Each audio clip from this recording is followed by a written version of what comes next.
Ini buat kamu yang kepengen sehat ya, kepengen nurunin berat badan dengan cara yang sehat. Kali ini saya bakal ngobrol sama Arbi Arso Wijatmoko ya. Inggih, Wijatmoko. Di akun Twittermu kan @arbiarso_w ya. Dan ini Mas Arbi ya, panggilannya Mas Arbi kan ya? Iya, betul. Arbi ini rajin sekali, rajin sekali nulis thread di Twitter ya, terkait dengan fitness and performance ya. Iya. Karena kamu berarti menyebut dirimu adalah fitness and performance coach ya. Iya.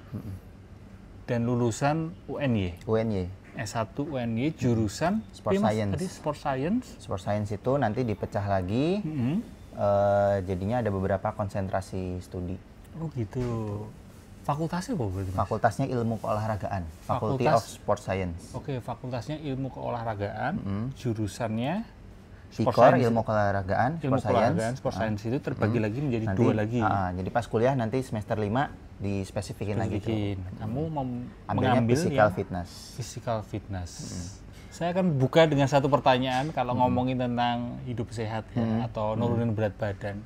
Itu identik sekali dengan diet ya. Betul. Diet. Ya.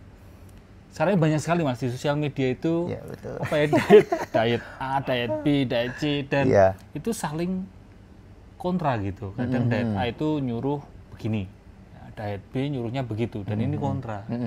Nah, kami ini sebagai netizen, itu kan bingung gitu. Kadang diet yang ala-ala gitu kan malah justru bahayain guys buat fisik dan mental. Dan terus mas cara menyikapinya gimana? Bahaya. Memang sih diet itu banyak banget dan kayak nggak ada akhirnya ya. Dan aku tuh sering juga tuh ngetes tuh. Misalnya kayak yang sekarang tak tanya soal diet GM. Mereka nggak pada tahu tuh. Diet GM itu nggak tahu kan? Nggak tahu aku. Nah itu populer tahun 2017. Populernya sama kayak IF ini persis. Sekarang kan orang ngomong dietnya apa? Diet IF gitu. IF, diet GM itu 2017 itu populer mas. Oh, sekarang ini IF itu intermediate fasting ya? Intermittent fasting. Intermediate.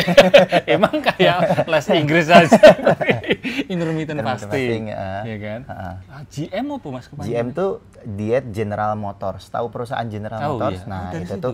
Nah, sebenarnya General Motors itu tidak punya diet, tapi namanya dicatut gitu. Sama diet tertentu gitu. Itu populer tuh pada zamannya. Terus diet mayo. Diet mayo. Tahu nggak? Diet mayo itu apa? Mayones? Bukan. Itu juga populer zaman itu juga. Sampai semua catering diet itu ada program diet mayo. Itu cuma 14 hari dietnya. Kalau gagal di hari keberapa pun balik ke hari pertama. Oh gitu. Iya. Jadi sementara ini yang sebatas aku pahami dari penjelasanmu ini, diet ini tren-trenan ya mas ya? Iya. Tren di tahun sekian ada diet ini, ada lagi diet keto. Betul. Ya kan keto. Itu beda lagi. Beda lagi. Terus ya mas, kita menyikapinya gimana? Menyikapi diet yang beragam ini, apakah kita coba semuanya? Ya kan malah mumet mas, mumet, ya kan? Malah kontra kan, satu sama lain kan kontra gitu. Terus gimana sebaiknya? Kalau aku biasanya ngajarin orang, itu berangkat dari kata dietnya dulu, mau dimaknai apa ini. Wah menarik ini, iya. Kita ngeributin diet, tapi kita nggak tahu. Ya barangkali kita nggak tahu diet itu apa. Gitu. Ya. Diet itu sendiri adalah? Jadi kalau di bukuku aku tulis diet itu asal katanya dari diaita. Diaita. Bahasa Yunani. Iki ono lalap mas, saya kepengen ikut podcast juga. Ini buzzer ini kayaknya. Jadi diet itu dari diaita. Bahasa Yunani artinya way of life. Oh gitu. Yang namanya way of life berarti selama kita live, berarti itu dilakukan. Berarti diet itu sebenarnya makanan yang kita makan dari kita lahir sampai kita meninggal. Oh gitu. Jadi bukan terus hanya di kurun waktu tertentu sebenarnya. Iya. Makanya aku selalu nyaranin untuk orang tuh mengubah pola makan. Nggak harus yang aku 3 bulan mau diet, habis itu enggak gitu, enggak. Yang diubah tuh kebiasaannya. Sing biasanya impulsif, makannya jadi enggak. Sing biasanya picky eater jadi enggak gitu. Nah itu tuh dimaknai, kalau aku memaknainya begitu dulu tuh, berangkat dari definisi dulu. Iya. Dan itu kamu tuliskan di bukumu. Apakah buku ini? Betul. Wah, ya kan? Tiba-tiba ada bukunya. Menarik sekali, 13 kesalahan fatal pemula diet dan olahraga. Jangan diet dan olahraga sebelum baca buku ini ya. Arbi Arso Wijatmoko. Oke, jadi diet itu tadi itu ya sebenarnya. Iya, jadi way itu of life. Perjalanan seumur hidup ya, bukan terus kayak ya satu kurun waktu tertentu. Betul. Gitu ya. Makanya jadi banyak karena setiap kita tuh unik. Nah, ini juga perlu kita sadari ya bahwa setiap orang ini unik. Iya. Nah. Jadi orang tuh ada yang ini metodeku paling benar, metode. Padahal itu metode. Sedangkan prinsip universal. Prinsip tuh semua orang mengalami secara prinsip. Contoh misalnya. Contoh Mas. Misalnya air putih. Di dunia ini ada gravitasi. Mas Aji, aku percaya nggak percaya, ngerti nggak ngerti, nek disandung tiba, jatuh pasti. Pasti jatuh ke bawah. Ya, suka nggak suka. Ya. Tapi kita bisa memanfaatkan gravitasi itu jadi metodenya macam-macam. Ada yang jadi layangan, ada yang jadi pesawat. Nah itu metode. Tapi prinsipnya semua mengalami. Nah makanya prinsip diet itu universal. Contoh defisit kalori, defisit energi aku sering nyebutnya karena kita tuh makan kan nyuplai energi. Ya. Nah defisit energi itu bukan nama diet. Defisit kalori ya? Iya, defisit kalori itu bukan nama diet. Itu prinsip. Jadi semua diet itu mengarahnya ke sana. Mengarahnya ke situ. Ada yang membatasinya dengan membatasi karbo, cara nguranginnya. Ada yang membatasinya dengan membatasi hewani, akhirnya jadi vegan. Nah, jadinya beda-beda. Ada juga yang membatasi jam ya? Jam. Intermittent fasting tadi. Ya, untuk mencapai itu. Defisit energi atau defisit kalori gitu. Oh, prinsipnya sebenarnya tujuannya yang dituju semua diet ini sama ya, prinsipnya ke sana. Betul. Tapi caranya, jalannya beda-beda. Gitu. Nah, balik ke pertanyaan tadi Mas, berarti kita ini sebagai orang yang misal, oke, aku udah tahu diet ini adalah proses seumur hidup, menjaga pola makan secara sehat. Apa langkah pertama untuk menjalani diet itu apa? Setelah kita tahu, oke, kita maknai diet ini dengan betul, bahwa ini akan dilakukan seumur hidup. Nah, habis itu ya kita akan pecah satu-satu. Sebenarnya permasalahan kita tuh apa? Jangan-jangan kita tuh nggak harus ngurangin makan, tapi harus nambahin. Oh, iya. Kita kan sering ya, kalau diet, oh aku no karbo, no gula, no tepung. No. Padahal mungkin kita harus ada yang yes-nya nih. Yes-nya apa? Nah itu sering nggak diperhatikan tuh yang yes-nya. Akhirnya fokusnya cuma no. Akhirnya kok craving, kok apa? Ya dia nggak ada substitusinya. Malah defisit ya, malah jadi kekurangan. Ada salah satu followerku, dia itu mengurangi gula. Mengurangi gula. Mungkin dapat narasi dari sosial media ya, mengurangi gula. Sampai makan buah aja tuh takut. Oh, saking ketakutan. Habis tapi dia makan gorengan karena dia pikir gulanya nggak tinggi.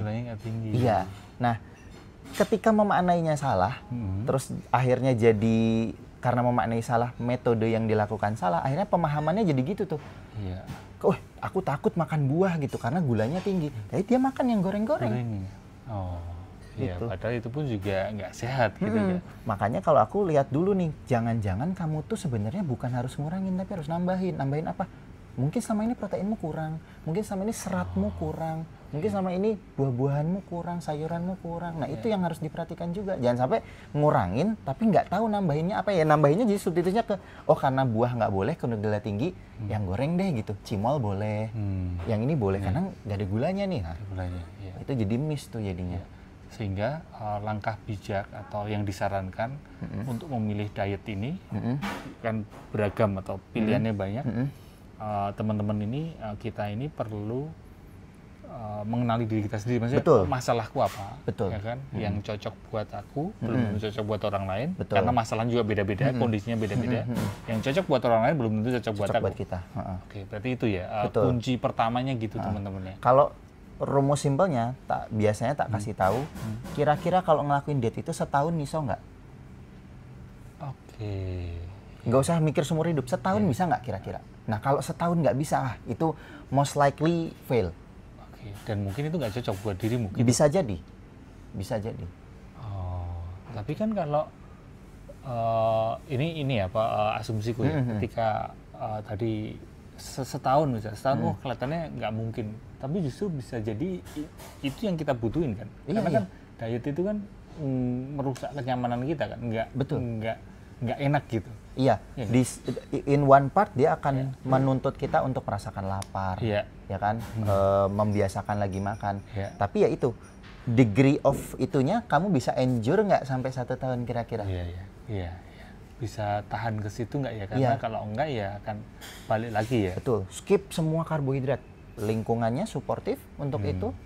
Opsi makanan penggantinya apakah affordable untuk itu? Ya, penggantinya juga perlu kan? dipikirkan ya. Karena kalau enggak ya akan malah karnivor misalnya. Orang ikut karnivor. Oke, misalnya nggak mau makan karbo sama sekali. Opsinya daging-dagingan. Affordable setiap hari makan itu? Mengesampingkan dulu masalah kesehatan ya. Affordable dulu nggak nih? Kalau enggak kan juga nggak bisa endure untuk jangka panjang gitu. Nah, itu prinsip awal teman-teman, namanya prinsip dasar ya. Awal dan dasar sebelum terlalu bingung untuk memilih diet adalah kenali dirimu. Di diet itu ada nama individualization. Itu prinsip dasarnya. Dan setiap orang itu unik gitu tadi. Ya kan, masalah kita beda-beda, kondisi kita beda-beda. Kenali dulu masalahmu apa, baru dicari dietnya apa yang cocok buat diri kita ya. Sama kan? Kayak milih sepatu. Bukan kakinya dipapasnya ngepasin sepatu nih, bukan ya, tapi justru sepatunya dicari yang pas. Iya. Kenali dulu ukuran kakinya. Betul. Selain diet, ngomongin hidup sehat, tentu identik dengan olahraga. Kita sama-sama tahu sekarang ini dibandingkan dulu,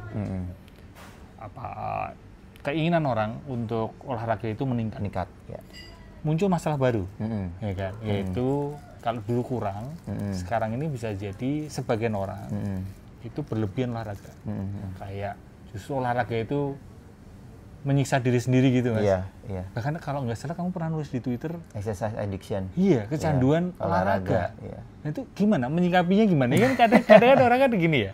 Loh, katanya olahraga itu baik, ya kan? Dulu kita kurang olahraga, disuruh olahraga. Tapi ketika kita olahraga berlebihan, ini menyiksa diri sendiri. Iya. Bahkan sampai kecanduan. Tapi itu, Mas. Nah, ini exercise addiction ini secara studi ilmiah memang masih nggak banyak literaturnya, ya. Jadi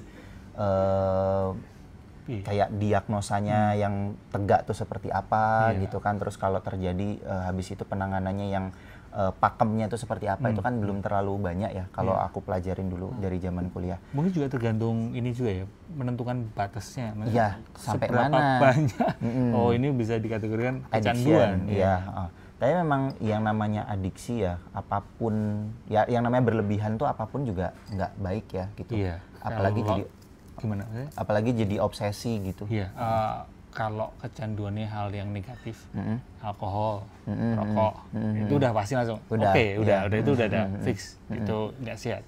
Tapi di sini kan konteksnya kan olahraga ini kan sesuatu yang positif. Iya. Dan ternyata kecanduan hal yang positif, yaitu salah satu olahraga, ini juga menjadi masalah. Bisa menjadi masalah ya. Karena ya itu tadi olahraga itu kan juga menuntut fisik ya. Nah itu tadi, kalau menuntut fisik kemudian kita fokusnya di olahraganya, tapi sesuatu yang suportif ke olahraganya kita nggak pikirin, itu tumbang juga gitu. Misalnya gizinya gitu. Asupan gizinya dia nggak cukupin gitu. Jadi dia, aku hari ini harus pilates, habis itu harus latihan beban, harus kalistenik, nanti harus ikut lari gitu. Nah, tapi dia nggak perhatikan tuh, si badan ini juga punya hak kapasitas tubuh kita. Jadi fokusnya di olahraganya aja. Nah, itu juga abusive kan untuk badan kita gitu. Jadinya nggak baik juga kalau kayak gitu. Jadi kita perlu peka ya, perlu ada kepekaan ya. Iya. Sama kayak kita latihan beban. Kebablasan ini gitu-gitu ya. Sama kayak kita latihan beban lah. Sekarang Mas suka latihan beban kan? Iya. Angkat 300 kg squat. Berlebihan tuh dosisnya. Squat loh. Iya, berlebihan tuh dosisnya tuh. Iya. Nah, padahal squat tuh ya positif gitu. Iya. Membentuk otot kaki semakin kuat, longevity semakin bagus. Iya. Tapi kalau dipaksa langsung dosisnya seperti itu, malah nggak bagus. Tapi gini Mas, kalau diangkat beban, kadang kan ada momen yang gini. Oke, misal ini bench press. Bench press berapa? Misalnya 15 kilo lah ya. Oke, bisa lah ya. 12 kali gitu. 4 set gitu. Tapi kadang kan kita perlu nge-push the limit kan, push the limit. Oke, tambahin jadi 20 kilo gitu. Itu justru diperlukan kan? Kadang itu progressive overload diperlukan. Jadi apa itu istilahnya? Progressive overload. Progressive overload. Itu diperlukan untuk otot kita biar lebih kuat, pompa gitu kan saya. Tapi ketika itu sudah tadi 20 kilo oke lah gitu, udah melewatin dikit dari batas kita, itu justru diperlukan. Tapi kalau udah terus, oke, sikat aja lah 40 kilo atau 50 kilo, nah itu yang justru berlebihan. Betul, makanya namanya progressive overload. Jadi progressive itu kan sedikit demi sedikit ya. Jadi dosisnya sesuai tuh. Jadi nggak bisa langsung, oke udah bisa 15 kilo bench press, tak kasih 30 ya, itu bisa dua kali lipatnya, itu bisa pertanyaan tuh itu gitu. Makanya nah itu juga nggak penting, dan bahkan manusia kan juga ada limitnya kan. Maksudnya ada know your limit kan, itu penting ya, know your limit kan. Jadi kalau misalnya udah bench press bisa kan di dunia aja rekor deadlift tuh 500 kilo. Oh ada ya 500 kilo? Ada 500 kilo deadlift. Itu satu kali repetisi toh. Iya. Satu kali repetisi toh 500 kilo. Nah, selama ini berarti manusia nggak bisa secara umum, dia doang. Itu limitnya 500. Orang-orang kayak kita belum tentu separuhnya itu. Iya. Jadi poinnya adalah di olahraga, termasuk angkat beban, kita knowing our limit, ketahui limit kita.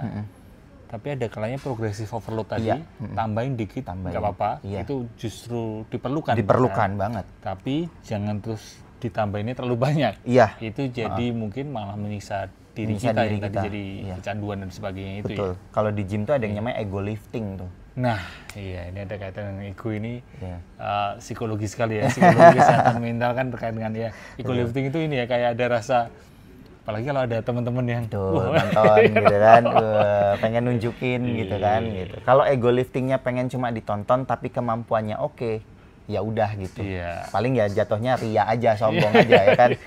Tapi kalau misalnya pengen ditonton orang, sebenarnya kemampuannya nggak bisa, tapi pengen kelihatan keren, bebannya ditambahin, kan bahaya. Ya itu sering tuh kejadian tuh. Aku tuh berkali-kali lihat orang tuh pengen ditonton terus ketibaan gitu tuh. Iya itu jadi berkali-kali. Kita perlu ini ya, waspada lah dengan ego kita ya. Kadang kan kita kepingin ya itu tadi menyombongkan diri, memamerkan diri. Apalagi sekarang kan penontonnya itu bukan hanya di gym toh. Ya kan kadang pakai ini apa namanya handphone pakai tripod gitu. Jadi kepinginnya dipamerkannya ke followers gitu. Iya betul. Oke, itu berarti tadi kan terkait dengan olahraga yang berlebihan. Jadi knowing our limit itu penting sekali. Aku tuh mempelajari fisiologi itu seneng. Paling ngena di aku adalah soal ternyata manusia itu terbatas. Benar sekali. Jadi kadang kan kita merasa gini ya, manusia ini adalah makhluk yang betul paling hebat ya kan, keren banget gitu ya. Padahal ya kita ini ya gini-gini aja sebenarnya terbatas gitu, terbatas gitu. Kita tuh contoh aku pengen langsing besok gitu, kan nggak bisa kan? Berarti bisa kita punya batas tuh. Photoshop lah paling ya kan. Tapi nggak bisa kan. Even aku pengen olahraga, itu tuh ada aja. Aduh lah capek, aduh besok wae, aduh nanti wae. Nah ternyata kita tuh nggak bisa mengendalikan semuanya gitu. Nah itu aku semakin belajar tuh, oh ternyata ya itu tadi, mengerti batas itu penting banget ya gitu. Sadar kita ini manusia, ada batasnya ya, ada batasnya, punya gitu. Keterbatasan. Olahraga, diet ini kan kadang juga, bukan kadang ya, sering kali termasuk ibu tadi. Ada kaitannya kan, kita sebagai manusia termasuk aku ini kan kepingin bentuk badan, ideal ya kan, tambah tua ya tambah tua, berusia tambah usia ya, kepinginnya badannya juga bagus terus gitu. Nah, kecenderungan kita untuk punya badan ideal, kadang itu tanpa memperhatikan kesehatan. Cara yang sehat, lah, angel lah, atau ini ribet lah cara yang sehat gitu. Mending cara-cara yang sesuai dengan keinginan kita, cepat, badan ideal, dan celakanya lagi ditambah badan ideal itu, idealnya itu menurut sosial media, menurut netizen, standar netizen, bukan menurut ilmiah. Itu kita mesti punya pola pikir gimana menyikapi hal itu, Mas?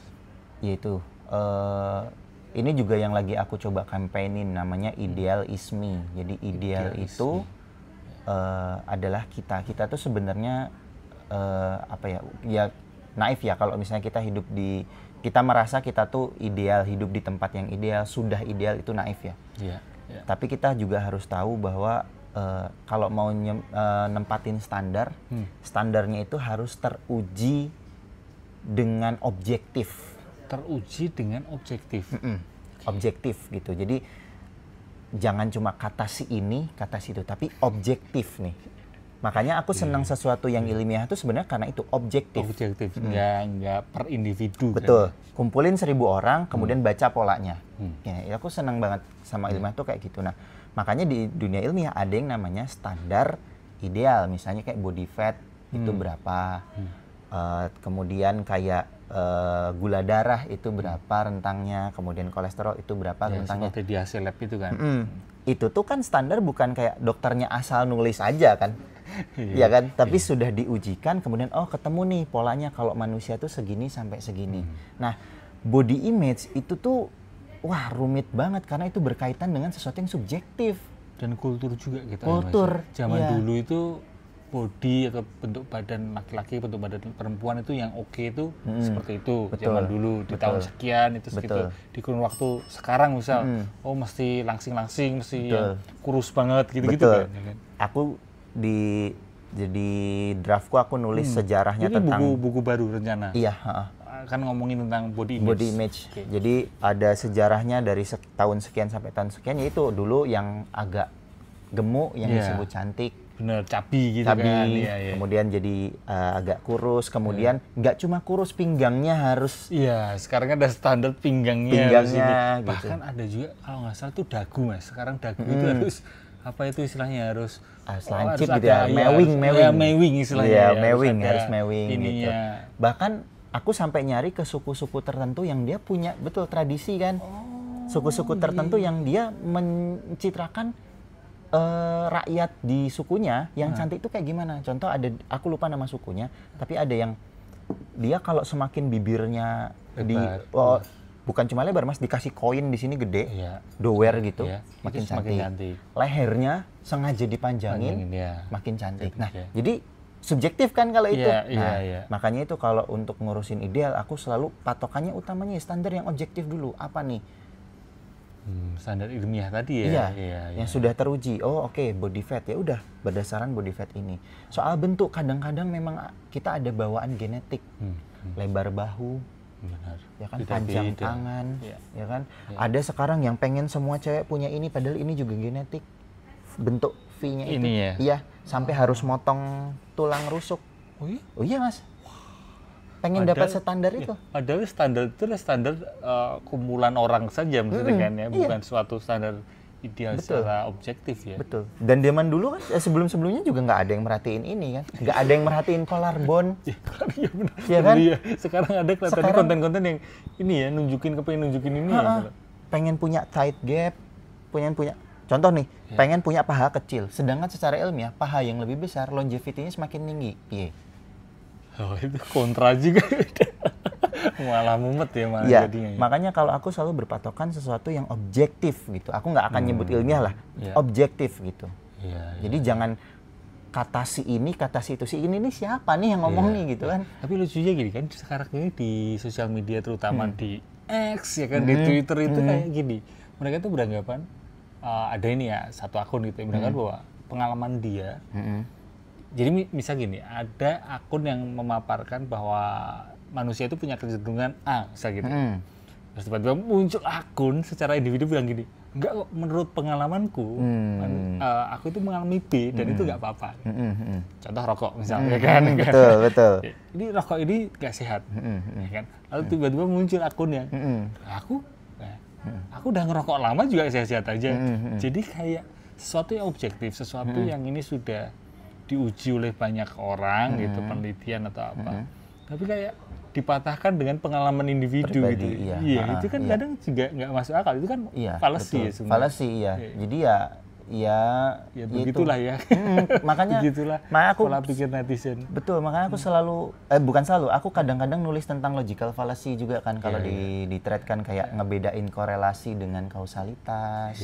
Kemudian tentang hasty generalization, jangan sampai kayak kamu putus sama cowokmu brengsek, terus kamu kesimpulannya semua cowok brengsek. Generalisasi ya. Gebiauyah kan. Gebiauyah. Mukul rata gitu. Betul. Kan. Kenapa ngambil kesimpulannya jadi ke semua orang gitu kan. Nah itu, yang kayak gitu-gitu tuh juga penting. Makanya kalau aku selain ngajarin detail kayak ini olahraga begini-begini, tapi ngajarin juga cara berpikirnya gitu. Berpikir.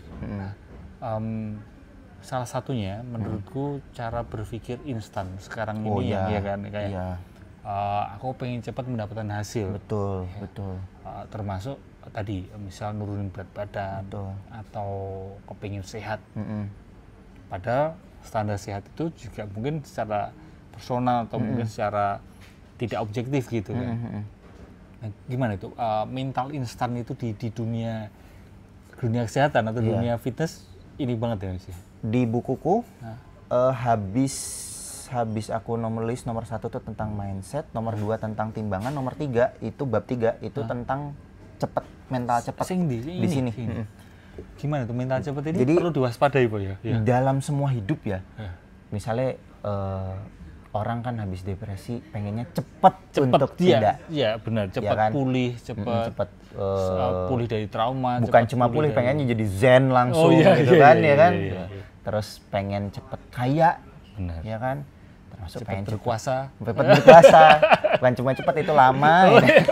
Setelah cepat dapatnya, longevity-nya lama. Ya. Nah, termasuk yang di kesehatan juga gitu. Nah, ini juga diinstal dengan apa ya? Menurut hipotesaku ya. Itu bagaimana sosial media itu menampilkan perubahan gitu. Yang di sosial media kan tampilkan before, after. Batasnya cuma gambar itu, garis itu kan. Nah, padahal garis ini nih justru yang nggak diceritainnya kan gitu. Tapi bertahun-tahun mungkin itu ya. Iya, bahkan orang juga nggak tahu. Jangan-jangan before afternya ngomongnya 1 tahun, sebenarnya enggak. Nah, ada 3 tahun jangan-jangan kan. Atau dia mungkin bisa 1 tahun, tapi sebelumnya udah ngelakuin kesalahan 10 tahun. Kan itu nggak diceritain gitu. Nah, itu aku juga ngasih tahu tuh ke orang-orang bahwa bukan nggak boleh nggak percaya sama sosial media, tapi dicerna lagi, kemudian refleksiin ke diri aku, mungkin nggak sih kayak gitu. Toh juga misalnya kalau si itu bisa, misalnya konteksnya nurunin berat badan, kalau dia bisa 1 tahun, kita harus 2 tahun, kita nggak kalah juga, nggak lagi kompetisi gitu. Iya, nggak apa-apa juga gitu. Iya, nggak apa-apa juga. Gitu. Dan tadi juga menarik, orang yang ngomong 1 tahun itu juga kan mudah sekali tipu-tipu kan kalau di sosial media. Betul. karena kalau dia ngomong 5 tahun misalnya kayak wah engagement kurang ini kalau ngomong 5 tahun. Betul. Mending aku cepetin aja satu tahun ini, before after ini 1 tahun gitu. Iya. Makanya aku selalu ngasih tahu tuh kalau di tweet tuh ada quote-ku yang ini, maaf ya. Quote-ku tuh gini, jangan ubah badannya tapi ubah orangnya. Soalnya tidak ada Cristiano yang habitnya Mulyono. Mulyono banyak ya. Tapi maksudku adalah ya itu tadi, jangan sampai pengennya turun berat badan, pengennya badannya doang yang itu. Tapi habis itu apa? Kalau udah nyampe, habis itu apa? Apakah olahraganya akan ditinggalin? Apakah pola makan itu akan ditinggalin? Sedangkan ya itu tadi, setiap proses ngasilin hasil tertentu. Ya kalau prosesnya berubah, hasilnya juga berubah nanti. Gitu. Nah, jangan pengen cepet. Kalau yang lain bisa 1 tahun, kita harus 5 tahun. Yo wes gitu, kita nggak lagi lomba apa-apa juga gitu. Seringkali manusia atau kita, termasuk aku juga kadang cenderung niatnya itu hasilnya kan, hasil, sehingga disitulah yang menyebabkan cepat kepingin cepat gitu. Padahal tadi dirimu mengingatkan bahwa ini ada proses. Gitu. Dan sekarang ini di sosial media proses itu menjadi semu kan. Kadang orang tidak ceritakan dan kita menangkapnya proses itu hanya sebatas garis antara before dan after. Yang kedua mungkin diceritakan. Tapi itu tipu-tipu, bisa jadi dia diceritakan 1 tahun, padahal sebenarnya mungkin 5 tahun. Dan yang ketiga, kalaupun dia sudah menceritakan benar memang dia 1 tahun, dan kitanya ternyata perlu waktu 3 tahun, bahkan 5 tahun, ya nggak apa-apa juga. Iya, nggak apa-apa juga. Perjalanannya juga beda-beda, kan? Rutenya beda-beda, kondisi badan kita beda-beda. Kita lahir di mana beda-beda, orang tua kita beda juga gitu kan. Itu kan ngaruh juga kan. Jangankan begitu, jangan-jangan nih ya, kalau kita tukar hidup sama yang bisa mencapai itu 1 tahun, kita nggak kuat. Iya. Ya kan? Dia enak ya bisa 1 tahun badannya udah. Terus coba deh kita ngerasain hidupnya kayak dia. Jangan-jangan kita nggak kuat, makanya kita 2 tahun. Ya. Kembali ke tadi ya, obrolan sebelumnya tadi terkait dengan keunikan setiap orang. Iya. kapasitas badan tiap orang Betul. beda-beda ya. Itu baru badan, lingkungannya, temen-temennya, iya, kan? cara duitnya. Duitnya itu juga ngaruh juga ya kondisi dong. ekonomi ya kan. Iya, pemerintahnya beda-beda. Pemerintahnya, Iya, tinggal di negara mana, WNI atau bukan itu juga akan mempengaruhi ya kan. Iya, itu. Sebelum masuk pertanyaan terakhir Mas, terkait tadi kan dirimu sudah menyinggung soal fallacy, soal mungkin generalisasi. Justru aku muncul satu penasaran sebelum pertanyaan terakhir, itu adalah dari kamu belajar selama ini, siapa satu olahragawan atau satu atlet yang menurutmu dia ini memang punya apa ya, komitmen niat yang luar biasa sekali. Tadi kan dirimu menyebut Cristiano. Apakah dia? Iya. Atau ada yang lain lagi? Aku yang banyak kamu ya. look up gitu, yang kamu banyak beberapa. Aku banyak seneng karena dasarnya aku dulu atlet sepak bola, jadi banyak atlet sepak bola yang nempel ke aku. Tapi apa contohnya? Cristiano, karena aku seneng MU. Tapi kan sekarang sudah tidak di MU dia, dan MU kan ya tahu sendirilah ya kan. Males aku ngomongin MU. Aku saking sukanya sama MU, anakku tuh namanya pemain MU, Vidic namanya. Oh, zaman Vidic di MU.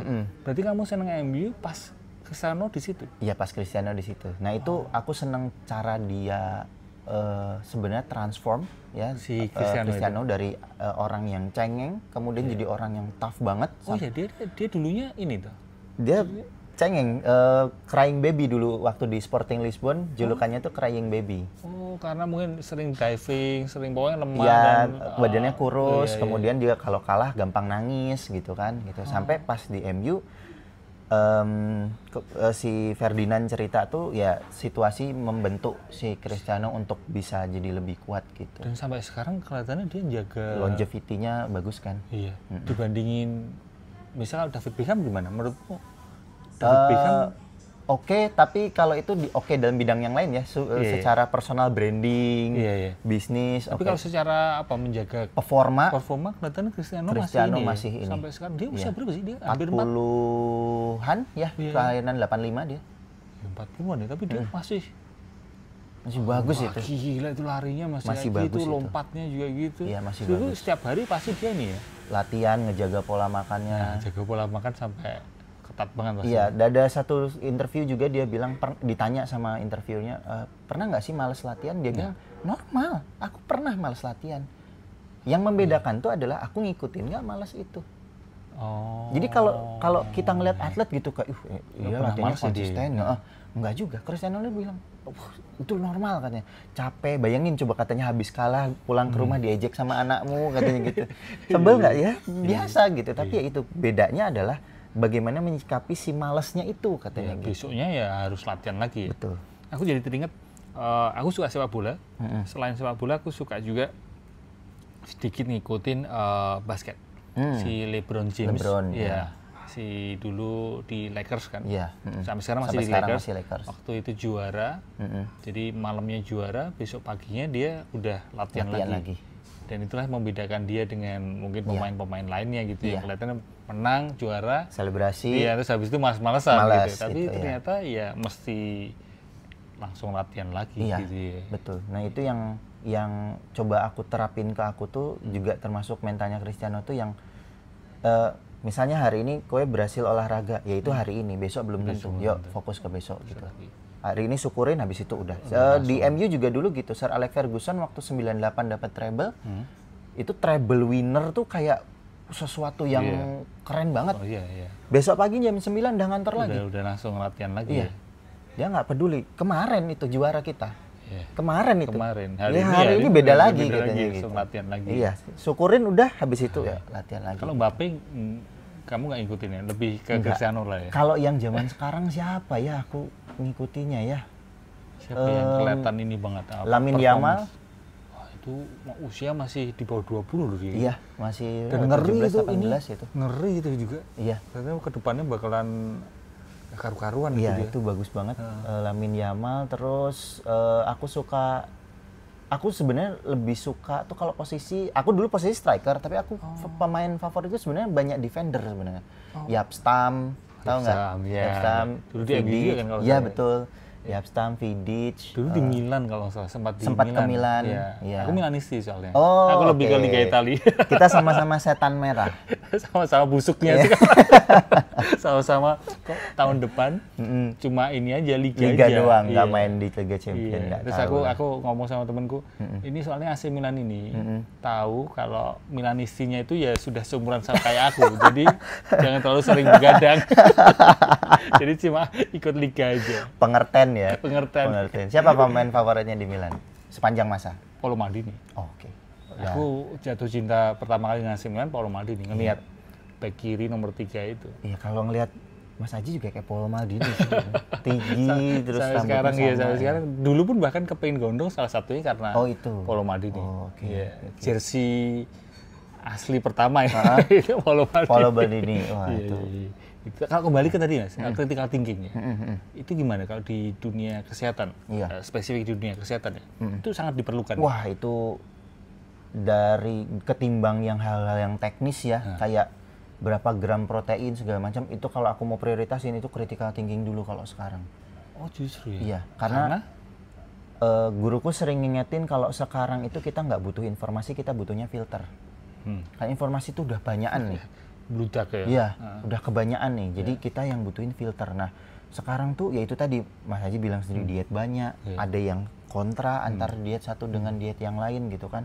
Nah, kita supaya nggak kejebak yang parah banget, yaitu punya critical thinking. Bahkan sekarang tuh parah banget tuh sampai ke ini, Mas. Apa? Contohnya apa yang paling parah apa sih? Jadi aku punya grup namanya Hoax Hunter. Jadi kemarin itu ada akun anonim. Akun anonim ini ngajarin untuk nggak usah minum obat, tapi dia punya metode sendiri. Misalnya kayak kamu demam, jangan minum obat. Demam itu cukup ngunyah garam dengan puasa 1 hari. Untuk anak kecil juga nggak apa-apa. Akunnya anonim, nggak pakai foto sendiri, namanya juga bukan nama dia mungkin ya, tapi yang ngikutin banyak. Coba bayangin, ini bukan cuma critical thinking yang penting, ini waras dulu deh gitu. Waras dulu, jangan kritis dulu deh, waras dulu gitu. Karena ini, bayangin, dokter kelihatan gitu, ada dokternya, ada namanya, ada ada gelarnya, ada dokter tuh harus punya nomor registrasi segala macam. Ini orang pakai fotonya aja, foto Bruce Lee atau siapa gitu, namanya siapa, nggak jelas tinggal di mana, ngasih tahu begitu, orang ngikutin. Contoh lain, kopi tanah diseduh untuk menghilangkan toksin dalam tubuh katanya. Oh, kopi tanah itu kopi dari tanah? Tanah kita ambil, diseduh pakai air panas, diminum. Ada gitu yang Mas. Dan ada yang menurut saya ya? Ada yang ikut. Diet kan juga sama gitu, kayak 1 hari ini cuma boleh makan pisang. Atau ada lagi namanya diet MKTM, makan kelapa tua mentah. Aku pernah dengar malah makan pepaya, Mas. Dalam 1 hari pepaya aja. Iya. Dulu ada detox semangka, sehari makan semangka doang. Itu yang ngasih tahu. Itu orang juga kredensialnya nggak jelas gitu. Tapi kayak gitu itu tersebar subur di WhatsApp grup, terutama ini Mas, yang sudah sepuh-sepuh gitu kan. Makanya aku sekarang ngejagain mamah banget tuh. Mamahku udah 68 tahun tuh. Oh iya, seumuran sama mamahku juga. Mamahku juga sudah 60-an ke atas. Iya. Gitu, gampang langsung percaya gitu, kayak dapat WhatsApp grup, info dari WhatsApp grup, WhatsApp arisan gitu. Wah, ini bener. Gitu. Aku kemarin baca tweetnya Jonathan Stay, salah satu psikiater ternama dan suka ngomongin soal critical thinking juga. Kemarin tuh dia ngupload sebuah studi. Studinya menyebalkan sekali. Jadi hoax tuh lebih cepat dipercaya dan lebih cepat nyebar ketimbang fakta. Studinya gitu. Kenapa ya? Kira-kira kenapa ya? Aku belum baca detailnya, baru sedikit-sedikit. Tapi yang pertama sih karena menyederhanakan yang kompleks ya. Orang malas mikir, ya kan? Pengennya A atau B, iki apa kui gitu. Nah itu gampang kan dicernanya. Kemudian juga orang seneng sesuatu yang berbeda, ya unik. Dan ini kok kelihatannya anti mainstream. Dan dia merasa kalau ngakuin hal yang berbeda, dia juga berbeda, gitu kan? Ada juga faktor, kalau kami diskusi itu sama teman-teman, ada juga faktor ketidakpercayaan terhadap otoritas. Oh, ngaruh ya ketidakpercayaan pada otoritas. Jadi misalnya kalau medis kan bisa kayak vaksin deh gitu kan, itu kan otoritas. Kemudian kita tidak percaya ke otoritas, berarti kita tidak percaya sama vaksinnya. Dan dan turunan-turunannya gitu. Padahal kan nggak mutlak salah semua gitu semua, kan. Ya. Nggak bisa pukul rata itu lagi kan. Betul. Jadi beberapa hal mungkin itu ya. Dan ya itu tadi, aku bahkan sekarang pengennya bukan cuma critical thinking, waras dulu deh, karena masa orang kita nggak tahu siapa. Tiba-tiba langsung percaya gitu iya, aja. Gitu. Iya. Jadi kewarasan dulu itu yang perlu kita upayakan. Iya. Ya. Baru nanti pelan-pelan critical thinking. Iya. Dan itu sangat penting di zaman sekarang yang penting overload information ya. Betul, penting banget. Sebenarnya itu tadi pertanyaan terakhir, Mas. Cuma muncul lagi pertanyaan. Ini agak terkait dengan keramaian yang belum lama ini. Apa tentang tolol. Oh, oke. Iya. Gak apa yang ngomong boleh. Ini jadi ada orang yang berusaha untuk mengedukasi sebenarnya kan. Tapi dengan cara yang bisa dikatakan agak keras gitu ya. Dia menololkan dan dilalah ya kan. Kebetulan waktu itu menololkan kata tolol itu diarahkan ke ibu-ibu kan, ya kan, dan itu terus jadi rame gitu. Iya. Jadi mengedukasi kesehatan itu memang perlu. Iya. Tapi menurutku tentu perlu kamu ini ya nanti ya, Mas, perlu kamu elaborasi seperti apa. Tapi caranya pun juga perlu kita pikirkan kan. Iya, betul. Setuju nggak? Kalau ditanya setuju nggak dengan cara tolol, jelas tidak ya, itu cara yang tolol. Iya. Apanya mungkin itu oke, tapi how-nya gimananya untuk mengkomunikasikan apanya itu juga perlu diperhatikan. Penting, kan aku juga nggak bisa ngasih Mas Aji minum dengan tak lemparin gitu aja kan gitu. Benar. Jadi mungkin kalau cara itu orang akan berargumen, wah itu emang kadang orang-orang tuh harus dikerasin gitu biar mikir. Gimana gitu. Kalau itu pembelaannya gitu? Kalau kadang-kadang berarti itu personal. Berarti kalau personal kita tahu dulu personalnya, nggak sembarangan ditembakin ke orang. Iya, apalagi di sosial media kan. Iya, gitu. Kalau emang kadang-kadang mungkin aja ada, tapi berarti itu ranahnya personal. Aku juga punya. Aku dulu dulu atlet sepak bola. Pelatihku tuh sering bilang tolol ke muka aku. Iya, tapi dia bilang nggak ke semua pemain. Nggak semua pemain. Ya, kemudian ya dalam situasi itu aja, tapi habis itu kita fine gitu. Iya, bukan terus ke massa ya, bukan terus ke publik gitu. Publik gitu. Bukan cuma itu, dia bangga melakukan itu.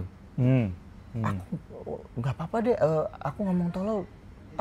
Yang penting pesannya nyampe kok, nggak bisa gitu. Iya. Atau jangan-jangan yang dia cari bukan edukasi gitu, yang dia cari cuma engagement aja gitu, respon netizen aja gitu. Nah, aku sangat tidak setuju ya kalau secara umum. Kalau aku guruku sering ngasih tahu bahwa pesan yang baik harus disampaikan dengan cara yang baik. Yang nggak boleh juga kayak misalnya pesannya baik, caranya nggak baik. Atau caranya baik tapi pesannya nggak baik, itu juga bahaya tuh. Iya. Ya, jadi kayak tadi kan, kopi tanah tadi. Mungkin kan cara menyampaikannya bagus gitu kan. Enak didengar. Iya, tapi kontennya luput juga gitu. Jadi perlu dua-duanya ini mutlak. Kalau dulu guruku bilang ini dua-duanya mutlak. Gitu. Mutlak. Ini mutlak. Dan gimananya ya. Gitu. Oke. Mungkin terakhir apa yang ingin kamu sampaikan? Mungkin ini buku selain ini apa aja, Mas? Aku kebanyakan sekarang nulis e-book. Ada e-book tentang latihan di rumah, e-book tentang ngecilin perut. Sebenarnya nggak ngecilin perut, tapi meluruskan persepsi orang tentang ngecilin perut. Dan kenapa aku milih judul itu? Karena perut itu hal yang penting.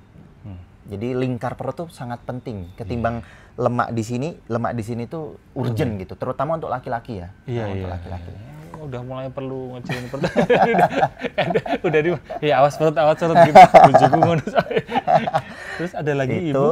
Terus saking banyaknya dia lupa judulnya sendiri. Mungkin ada bisa dilihat di mana? Dilihatnya di Instagram aku atau di Twitter aku sih, di Arbiarso kalau Instagram. @arbiarso tanpa underscore w. @arbiarso, silahkan teman-teman follow dan klik di bio-nya ya berarti. Di bio-nya atau di Twitter @arbiarso_w. Itu juga di profilnya atau di bio-nya ada link itu. Ada link itu. Diklik itu udah ada e-book-nya. Ada e-booknya atau di utas.me/arbiarso. Itu juga, itu karya-karyaku ada di sana semua. utas.me /arbiarso. Arbiarso. Itu karya-karya. Itu yang e-book. Kalau yang cetak Yang cetak baru ini. Baru ini. Dan yang baru project yang baru kayaknya nggak cetak juga, tapi aku pengen bikin sebuah seminar. Aku nyebutnya showminar. Showminar. Karena nanti bahasnya tentang tubuh ideal. Terus juga ada experience-nya ketika show itu. Jadi bukan cuma seminar tapi kayak stand up show. Ya kan senang bercanda ya orangnya. Jadi kalau nyampein ya pengennya ngena tapi juga ada edukasinya. Ada edukasinya, ada entertainment-nya juga ya. Itu terdekat berarti ya proyek. Mungkin mudah-mudahan ya. Ini juga jadi tantangan nih. Jadi apa enggak nih? Ini jadi pressure di sini. Kamu samain di sini ya biar teman-teman nanti bisa nagih. Bisa nagih ya. Dan semoga kalau ada sponsor yang mau nyponsorin. Oh iya, silakan teman-teman. Dan untuk menutup obrolan ini apa? 1 kalimat, 2 kalimat terkait dengan kesehatan, terkait dengan nurunin berat badan? Yang pertama, ideal is me. Jadi ideal itu dikembaliin lagi sama me-nya, sama kitanya. Itu kita harus tahu situasi yang ideal kita tuh belum tentu yang ideal buat orang lain. Yang satu, yang kedua yaitu tadi tidak ada Cristiano yang habitnya Mulyono. Yang kita ubah tuh bukan badannya tapi orangnya. Orangnya itu. Oke. Terima kasih matur nuwun Mas Arfiarso.